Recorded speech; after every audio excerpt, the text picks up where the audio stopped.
RVS. Le MAG. Plusieurs bonnes nouvelles. Heureusement, c'est en juillet et il y aura moins d'épisodes de canicule. On l'espère tous. Mais notamment les musiciens et autres artistes qui se produisent à l'extérieur, notamment pendant les terrasses du jeudi. C'est typiquement rouennais et vous saurez donc, si vous ne partez pas en vacances, ou vous faites de courts aller-retour jusqu'à la mer par exemple, revenir et atterrir sur quelques terrasses pour passer un double bon moment. Et pour bénéficier de ce pain de fraîcheur glissé dans vos oreilles, nous recevons aujourd'hui Gildas Clé qui est programmateur du festival Les Terrasses du Jeudi. Gildas, bonjour. Bonjour Michel. J'ai envie de rajouter une grille du loto à retenir. 2, 9, 13, 16, 23, 20 et 26. Puis j'avais presque envie de rajouter le 25 parce que ça fait 25 ans en fait que les terrasses du jeudi existent. Mais pour vous, 13 années comptent plus que les 25. Oui, c'est ça. Mais c'est un événement qui est une institution rouennaise et nous, le Calife, on l'organise depuis 2013 main dans la main avec la ville de Rouen. Alors, pour les 1 ou 2 qui ne connaîtraient pas le Calife, lieu d'émancipation musicale et de très bons moments partagés avec un certain Stéphane. Tout à fait. C'est une famille, hein, autant le dire comme ça. On est un acteur majeur pour les musiques actuelles et l'apprentissage de la musique, puisque c'est une école de musique. Route de Darnétal, juste avant Darnétal, à côté de l'école d'architecture de Rouen. Et on organise beaucoup de choses, et entre autres ce petit morceau qui est Les Terrasses du Jeudi. Parler d'école de musique, oui, parce que votre vocation, c'est de soutenir les talents locaux, mais aussi nationaux. On peut en profiter pendant ces terrasses. Oui, alors il y a un maillage là historique avec le Calife, parce qu'on croise du monde et on voit du monde.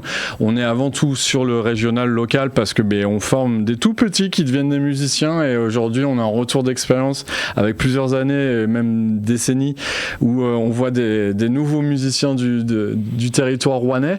Mais après on accueille des concerts sur notre saison avec des artistes nationaux, internationaux. On a nous-mêmes des musiciens qui tournent au national. On est la maison mère de la Maison Tellier, pour les citer, et d'autres artistes avec certaines envergures nationales. Donc c'est assez chouette, ça vit, et il y a des beaux projets. Je vais reprendre quelques-unes de vos stats en chiffres. 9 projets menés par les femmes, 13 projets dans la mixité, 17 artistes qui chantent en français. C'était important de le préciser. Ouais. Alors on suit... On fait attention, on est attentif effectivement à avoir des artistes mixtes, différents, au goût du jour aussi. Les questions de mixité, de parité, ça nous tient à cœur parce que c'est important en fait d'être représentatif, d'avoir des projets qui déchirent et que ce soit pas que des bonhommes sur scène, voilà. Et puis à l'évolution naturelle des projets musicaux, je dirais. Effectivement, là, je notais qu'en fait on a beaucoup de projets pop, rock, mais ça chante en français, et c'était pas le cas il y a 10 ans où c'était que de l'anglais. Donc c'est des évolutions qu'on avait notées dans notre dossier de presse. Et puis au niveau de la représentativité locale, en fait on a une grosse présence d'artistes régionaux et rouennais sur notre programmation cette année. Ça, c'est dans le cœur de l'ADN du festival, mais il y a pas mal de rouennais cette année, on en est très satisfait. Et puis vous associez, vous montez des partenariats sur des dispositifs. Il y a Star & Go, les 4 fantastiques, vous ne pouvez pas les nier parce que vous les connaissez un peu. Dastrike, et encore le dispositif School Out qu'on n'aurait pas nié à un certain Vincent Fournier, ça vous parle? Alice Cooper, qui avait sorti un album de School Out. Quelques références d'un vieux RVS. Alice, bien sûr, oui. Donc oui, il y a des dispositifs sur la base desquels vous vous appuyez pour pouvoir développer des partenariats. Oui, en fait, on travaille, je dirais, c'est carrément notre cœur d'action, en fait, avec l'écosystème local, national, tout ce qu'on veut, mais en gros, on a des idées, on essaie de les transposer par rapport aux terrasses du jeudi. Schools Out, c'était exactement comment intégrer les musiciens amateurs dans le festival, dans des conditions de festival. Donc pendant 2 ans, on a le département qui nous aidait pour pouvoir accueillir des artistes d'écoles de musique du département. Ça a été aidé pendant 2 ans. Là, cette année, on transforme un petit peu la donne pour ce Schools Out cette année avec Ecoloya. Donc c'est un atelier plutôt participatif. Ouais. Mais on travaille, on collabore, voilà, avec Dastrike aussi. C'est un projet alors que j'ai repéré parce qu'on échangeait avec un des musiciens à la naissance du projet. J'ai vu live 2 fois. C'est pour moi un de mes coups de cœur parce qu'il y a une décharge émotionnelle avec du coup un public qui est des musiciens qui sont en situation de handicap en fait. Et de les voir sur scène, moi ça me chavire. Voilà. Ce qui explique aussi, parce qu'on se dit il n'y a pas de terrasse, qu'il y a aussi ce partenariat avec le centre Henri Becquerel. Alors on a c'est pas tout à fait des terrasses. On fait dans le cadre on est sur une petite quinzaine de places et on est principalement devant des terrasses de bars et d'établissements rouennais, mais on a des petits à côté, au Square Verdrel par exemple. On va être au pied de la Halle aux Toiles sur un nouveau lieu qui est la place de la Haute Vieille Tour. Où on a un bar partenaire tout de même, mais c'est un écran de verdure et c'est un nouveau lieu de la ville de Rouen qu'on souhaitait aussi visiter parce que en fait il n'y a pas tant de lieux en centre-ville pour pouvoir accueillir toutes les scènes, enfin sur des conditions techniques. Il y a ces aspects-là aussi parce que on souhaite nous faire vivre le cœur de ville et la ville, mais ça soulève aussi d'autres questions logistiques. Donc c'est vrai qu'on est sur une quinzaine de places qu'on connaît bien, qui sont identifiées. C'est difficile d'en partir d'une pour les établissements. Quand on s'en va une fois, ils nous le font signaler et voilà, on compose.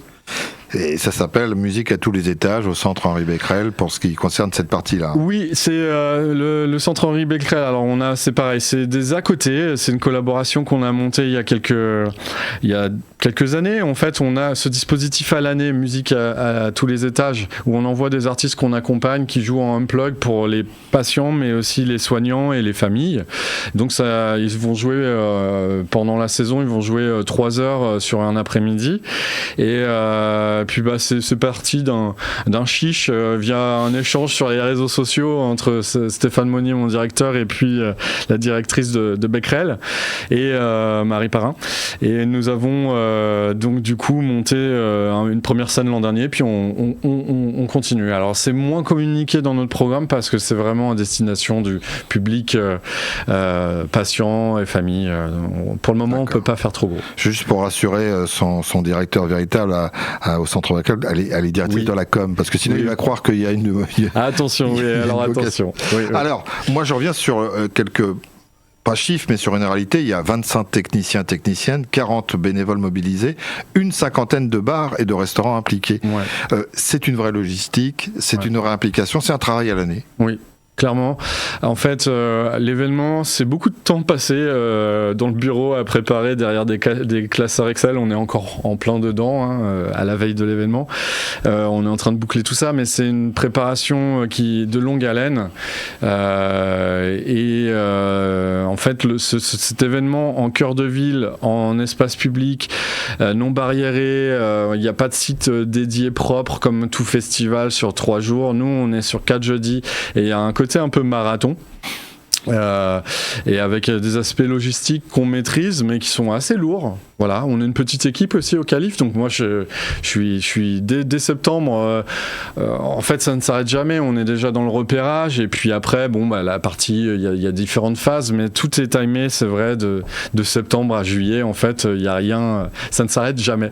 Encore un mot, vous allez me dire, on n'a pas parlé de programmation, mais on en parlera juste pour rappeler un site pour avoir toute la programmation. C'est la démarche que vous faites aussi sur la prévention des risques, des risques auditifs. Oui, alors le Calife est porteur de...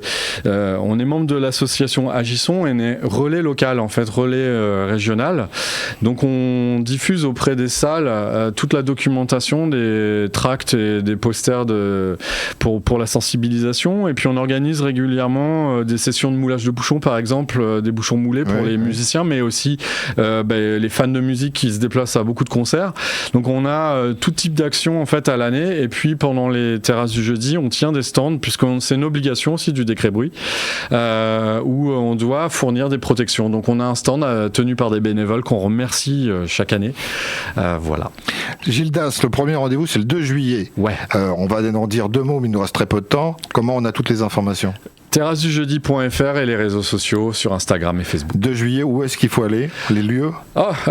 Square Verdrel, place de la Cathédrale, rue Audrebec, place de la Pucelle et place de la Haute-Vieille-Tour. C'est les lieux à visiter le 2 juillet. Et il y a des horaires recommandés? On est sur des fourchettes entre 18h et 22h. Et il n'y aura plus de canicule, vous nous le promettez? On a tout fait pour. Normalement, il y a un beau petit 28 degrés et du soleil.